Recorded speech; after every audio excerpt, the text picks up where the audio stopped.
Hello, this is Lisa. In this video, I'll be talking about the quotient rule for exponents.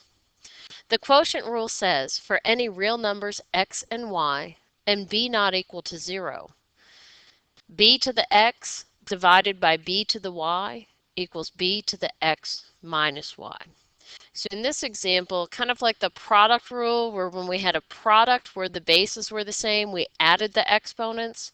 Here where we're dividing, in our quotient, we subtract the exponents. But again, the bases must be the same.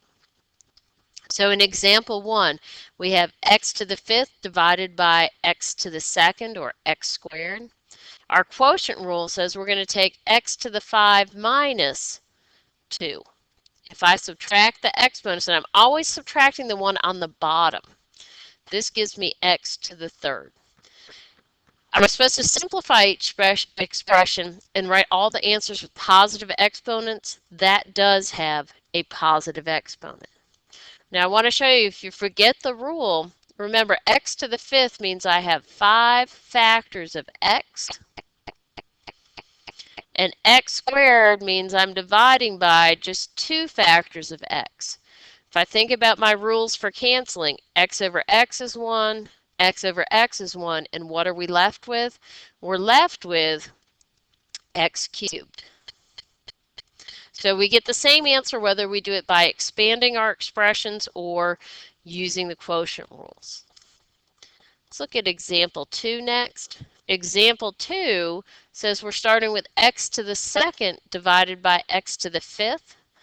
In this example, the numerator always goes first, and we subtract the exponent in our denominator. So 2 minus 5 gives me x to the negative 3rd. And what is x to the negative 3?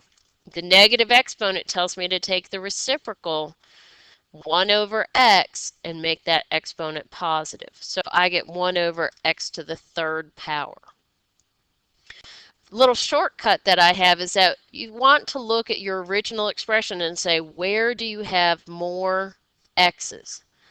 I have 2 x's in the top and I have 5 x's in the bottom. I have 3 more x's in the bottom, so I know my answer will be 1 over x to the 3rd power.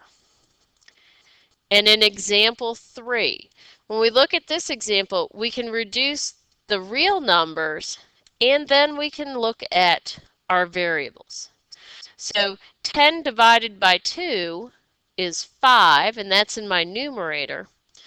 Y to the 7 divided by y to the 3. Again, if I subtract my exponents and I do 7 minus 3, I'm going to have y to the 4th.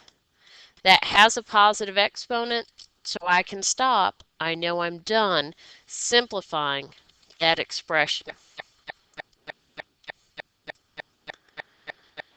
Now we're going to look at some more complicated expressions. Simplify the following expressions. Write all answers with positive exponents. First thing we have to do are the exponents. Please excuse my dear Aunt Sally. We have to do the parentheses and the exponents before we can start multiplying and dividing. So when I look inside my first set of parentheses, there's not a whole lot to do there, but I can take that as 2 to the negative 5 times x to the negative 10 times y to the negative 15.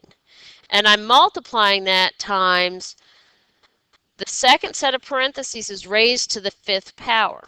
So every factor inside my parentheses gets raised to the 5th power. I'm going to have 2 to the 5th, x squared to the 5th. Power to a power, we're going to multiply. 2 times 5 is 10. And then we have the y. Y to the 3rd times y to the 5th. Again, power to a power. We're going to multiply and get y to the 15.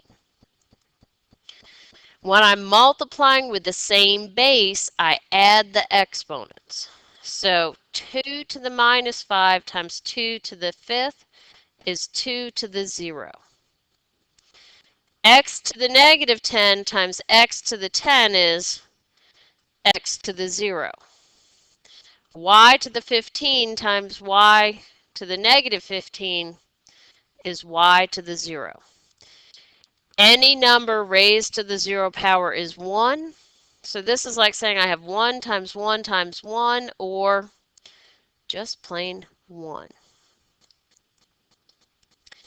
In example number 2, again, we're going to think about taking care of parentheses and exponents first before we multiply and divide. My real numbers, I have 15 over 9. And my exponents, notice this one has a negative exponent. So what do I need? Need to take the reciprocal, which means it's going to move to the bottom of my fraction. M to the 10, that exponent is positive, so it's going to stay in the denominator. And when I look at these, 15 is 3 times 5, 9 is 3 times 3, can cancel out a factor of 3. M to the 3rd times M to the 10, multiply with the same base means we're going to add the exponents. I get M to the 13th. So my final answer is 5 over 3M to the 13th.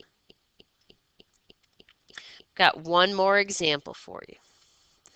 All right, this time when I look at my numerator, parentheses. So I'm going to have 5 squared times m to the negative 4th squared. Power to a power, we multiply, giving us m to the negative 8. And what did I forget to write down? I've got to square the 5. Every number, as long as it's inside the parentheses, it has to be raised to that exponent as well. So 5 squared. In the bottom, we have 11 m squared x to the negative 3. All of those have to be raised to the 4th power. So I'm going to have 11 to the 4th power, m squared to the 4th. Power to a power gives me m to the positive 8, and x, negative 3 times 4, is negative 12. Now I like to take care of my negative exponents. M to the negative 8, take the reciprocal, it's going to go to the bottom. X to the negative 12, I take the reciprocal, it's going to go to the top of my fraction. So I'm going to have m squared, 5 squared, 11 to the 4th, and m to the 8. They all stay in the same location. They all had positive exponents. M to the negative 8 is going to move to the bottom as m to the 8. X to the negative 12 is going to move to the top as x to the 12. And when I simplify, 5 squared x to the 12 over 11 to the 4th, multiply with the same base, we add the exponents, we get m to the 16. And there's my answer written with all positive exponents. And that concludes this video. This is Lisa. Have a great afternoon, everyone.